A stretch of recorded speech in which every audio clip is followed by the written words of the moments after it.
नमस्कार, मैं doctor Anjali Sharma, assistant professor MS college Bikaner. आज की क्लास में हम ट्रेडिशनल टेक्सटाइल्स ऑफ इंडिया को कंटिन्यू करेंगे। हम बात करते हैं पटोला की। काठियावाड़ एवं गुजरात में निर्मित साड़ियाँ पटोला कहलाती थी। काठियावाड़ के निकट पट्टन नामक स्थान को ही पटोला का जन्म स्थान माना जाता है। पटोला साड़ियाँ शादी विवाह के शुभ अवसर पर विशेष रूप से पहनी जाती थी। इनकी प्रसिद्धि दूर दूर के देशों तक विख्यात थी। आज भी गुजरात में पटोला साड़ियाँ तैयार की जाती हैं, जिससे स्त्रियाँ शादी विवाह के शुभ अवसर पर विशेष उत्साह एवं उल्लास के साथ पहनती है। आजकल पटोला वस्त्रों का निर्माण भारत के अन्य स्थानों जैसे सूरत, बॉम्बे, अहमदाबाद एवं उड़ीसा में भी होने लगा है। संबलपुर की साड़ियाँ भी पटोला डिज़ाइन के आधार पर बनने लगी है। साड़ियों के अलावा चुन्नी, पर्दे, चादर, बेडशीट आदि भी इस तकनीक से बनाए जाने लगे हैं। पटोला वस्त्र अद्वितीय कलाकृति एवं अनूठे कौशल का उत्कृष्ट नमूना होता था। इसे बुनकर अत्यंत मेहनत, अटूट धैर्य एवं लगन से बनाते थे। उनकी विलक्षण स्मृति, सृजनात्मक कल्पना और कुशल एवं प्रवीण उंगलियां ही वस्त्र को बुनने में सहायक होती थी। धागों के क्रम में जरा भी हेर फेर हो जाने के कारण पूरे वस्त्र का ही नमूना बदल दिया जाता था। कलाकार की संपूर्ण मेहनत एवं समय व्यर्थ हो जाता था। अतः पटोला साड़ियाँ बनाने के लिए धागों का क्रम याद रखना अत्यंत ही अनिवार्य था। पटोला साड़ियाँ सिल्क के धागों से निर्मित की जाती थी। इसके लिए पहले ताने एवं बाने के धागों को हल्के रंगों से रंग लिया जाता था।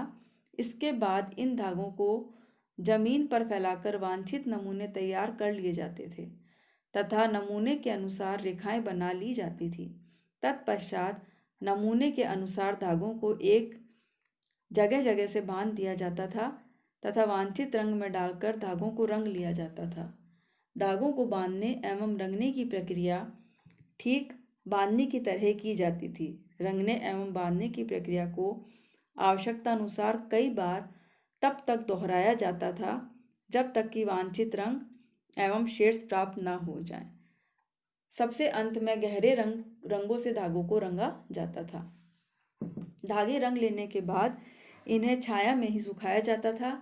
इसके बाद वीवर्स नमूने के अनुसार ही धागों को क्रम में व्यवस्थित करते थे।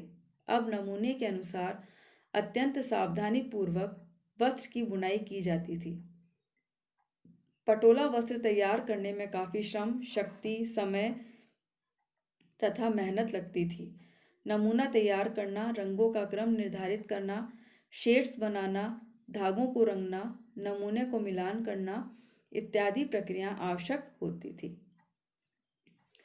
पटोला वस्त्र में मुख्य रूप से परंपरागत नमूने बनाए जाते थे, जैसे नृत्य करती स्त्रियां, फूल पत्तियां, टोकरी, हाथी, घोड़ा, डायमंड, पक्षी इत्यादि।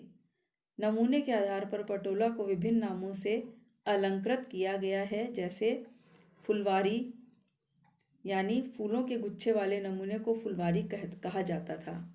बाघ, कुंजर, हाथी तथा चीते वाले नमूनों को बाघ कुंजर की संज्ञा दी गई है।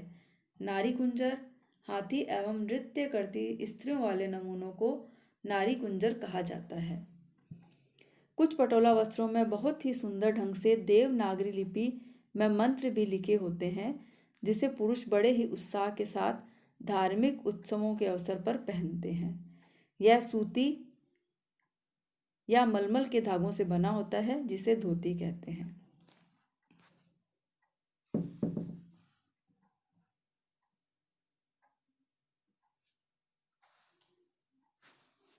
बांधनी। प्राचीन समय से ही बांधनी की साड़ियाँ, चुनरी, ओढ़नी, चादरें आदि काफ़ी प्रसिद्ध थी। बांधनी का कार्य मुख्यतः गुजरात, राजस्थान, काठियावाड़ एवं सिंध में होता था। राजस्थान की बांधनी की साड़ियाँ एवं चुनरी बहुत ही लोकप्रिय एवं प्रसिद्ध थी।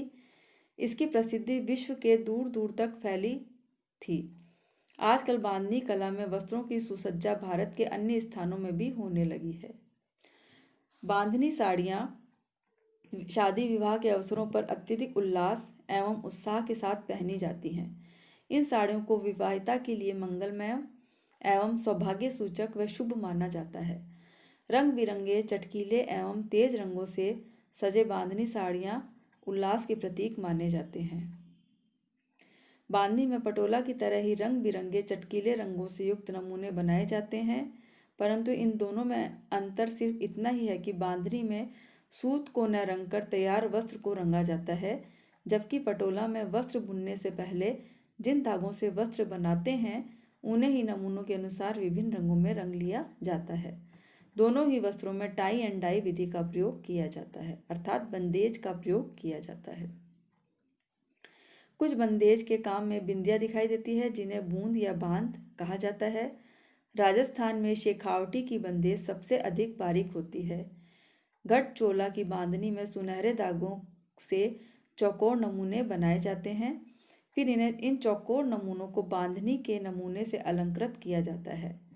बांधनी वस्त्रों में मोठड़ा, पचरंगी, साफा, ओढ़नी, साड़ी और जोधपुर की फागड़ियाँ विशेष रूप से प्रसिद्ध है। बंदेज का कार्य मलमल, शिफॉन, लट्ठे, सूती एवं रेशमी वस्त्रों पर किया जाता है। बंदेज प्रक्रिया 4 चरणों में संपन्न की जाती है। फर्स्ट है लिखाई, सेकंड बंधाई, थर्ड टिपाई तथा फोर्थ रंगाई। नेक्स्ट है ब्रोकेट। ब्रोकेट अंग्रेजों के द्वारा दिया गया सामूहिक वस्त्रों का नाम है। प्रारंभ में ब्रोकेट वस्त्रों को कम ख्वाब ही कहा जाता था। ब्रोकेट वस्त्रों की संपूर्ण सतह रेशमी धागों से निर्मित होती थी तथा सोने चांदी के महीन तारों से सुंदर सुंदर एवं आकर्षक नमूने बने होते थे। वस्त्रों को सोने चांदी के तारों से इस प्रकार से सजाया जाता था कि इसकी भीतरी सतह लगभग पूर्णतः छिप जाती थी तथा ऊपरी सतह पर सुनहरे रुपहले नमूने ही दिखाई देते थे। ब्रोकेट वस्त्र काफ़ी बहुमूल्य होते थे। इन वस्त्रों का उपयोग राजा महाराजाओं, रानी महारानियों तथा सामंतों द्वारा ही मुख्य रूप से किया जाता था। गुजरात, अहमदाबाद एवं बनारस ब्रोकेट वस्त्रों के निर्माण के लिए काफ़ी प्रसिद्ध थे, परंतु आजकल इन वस्त्रों का निर्माण देश के अन्य भागों में भी होने लगा है। ब्रोकेट वस्त्र देखने में अत्यंत सुंदर, आकर्षक, वैभवपूर्ण एवं अलौकिकता से परिपूर्ण लगता है। बनारसी साड़ियाँ आज भी काफ़ी प्रसिद्ध है तथा लोकप्रिय है। शादी विवाह के शुभ अवसरों पर पहनी जाती है। नव विवाहिता के लिए साड़ियाँ मंगलमय एवं शुभ मानी जाती है। स्त्रियाँ इसे सहेज संभाल कर रखती है तथा तीज त्योहारों, अन्य उत्सवों के अवसर पर बड़े हर्ष एवं उल्लास के साथ इन्हें पहनती है। ये साड़ियाँ सुहाग की प्रतीक मानी जाती है। ब्रोकेड वस्त्र कई प्रकार के होते हैं, जिनमें से निम्नलिखित वस्त्र प्रमुख है, जैसे कि कम ख्वाब, आबे रवां, हिमरस तथा आमरस इत्यादि वस्त्र। नेक्स्ट है पीतांबर। पीतांबर भारत के दक्षिण में हैदराबाद के पैठण स्थान पर निर्मित किए जाते हैं, इसीलिए इन्हें पैठणी भी कहा जाता है। यह सिल्क के धागों से बना जालीदार वस्त्र होता है, जिसमें मुख्य रूप से लाल एवं नारंगी रंगों का प्रयोग किया जाता है। सदियों से पैठनी साड़ियाँ अपने अनुपम सौंदर्य, विशिष्ट आकर्षक एवं उत्कृष्ट नमूने के लिए प्रसिद्ध थी। यह सिल्क के धागों से बनी होती थी, जिस पर अत्यंत महीन एवं पतले सोने के तारों से नमूने बने होते थे। साड़ी के आंचल एवं बॉर्डर अलग से बनाए जाते थे और बाद में साड़ी से सिलकर जोड़ दिए जाते थे। साड़ियाँ चटक रंगों की होती थी, जिसमें खासकर लाल, पीला, नारंगी रंग के धागों का प्रयोग किया जाता था, परंतु आजकल ये विभिन्न रंगों से बनाई जाने लगी है। साड़ियों पर सोने के तारों के चौकोर नमूने बनाए जाते थे। बीच में रिक्त स्थानों पर बतख, मोर अथवा हंस का नमूना बना होता था। इन पक्षियों के चोंच में जैतून की पत्तियां भरी होती थी। इसके अतिरिक्त विभिन्न प्रकार के नमूने भी बनाए जाते थे, जैसे फूलदान, रंग बिरंगे फूल, पत्तियां, गमले इत्यादि। साड़ी के बॉर्डर एवं पल्लू भी गहरे रंगों में बनाए जाते थे, जिस पर लाल, नीले, तथा सफ़ेद रंग के सिल्क के धागों से उत्कृष्ट नमूने बने होते थे। गहरे एवं चटक रंगों से युक्त सुनहरी पृष्ठभूमि पर लाल, नीले तथा सफ़ेद रंग के सिल्क के धागों से बने नमूने खूब खिलते थे। इससे वस्त्र की सुंदरता, अलौकिकता एवं आकर्षण में चार चांद लग जाते थे। ये साड़ियाँ कलाकार के कठिन परिश्रम, अटूट धैर्य, विलक्षण बुद्धि, प्रवीण, कुशल एवं जादुई अंगुलियों का जीवंत नमूना होता था। ये साड़ियाँ विशिष्ट कलात्मकता से परिपूर्ण कला का अनुपम सौंदर्य होता था, जिसे कलाकार महीनों परिश्रम के बाद बुनते थे। पीतांबर वस्त्रों का उपयोग पुरुषों द्वारा भी किया जाता था। इसे धार्मिक अनुष्ठानों, पूजा पाठ के शुभ अवसरों पर पहना जाता था। आजकल पीतांबर वस्त्रों का निर्माण बहुत कम होने लगा है। कलमदार, यह वस्त्र बाटिक छपाई का ही पुरातन रूप है। इसमें सूती वस्त्रों पर कलम से अथवा ब्रश से नमूने के उन भागों पर पिघला मोम चढ़ा दिया जाता था जिन्हें रंग से बचाना होता था।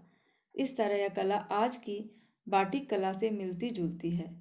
कलमदार को पालमपुरी भी कहा जाता है। कलमदार वस्त्रों की पृष्ठभूमि हल्की गुलाबी होती थी, जिस पर लाल रंग से नमूने बनाए जाते थे।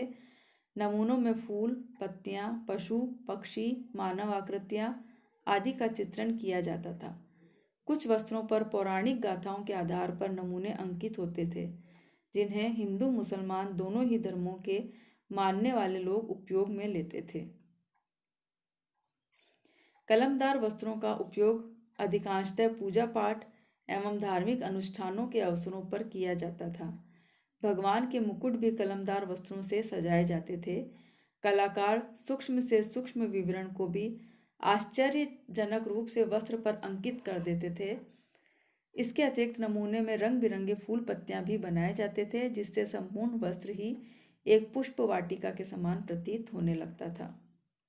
आज भी कलमदार वस्त्रों का निर्माण किया जाता है। थैंक्स।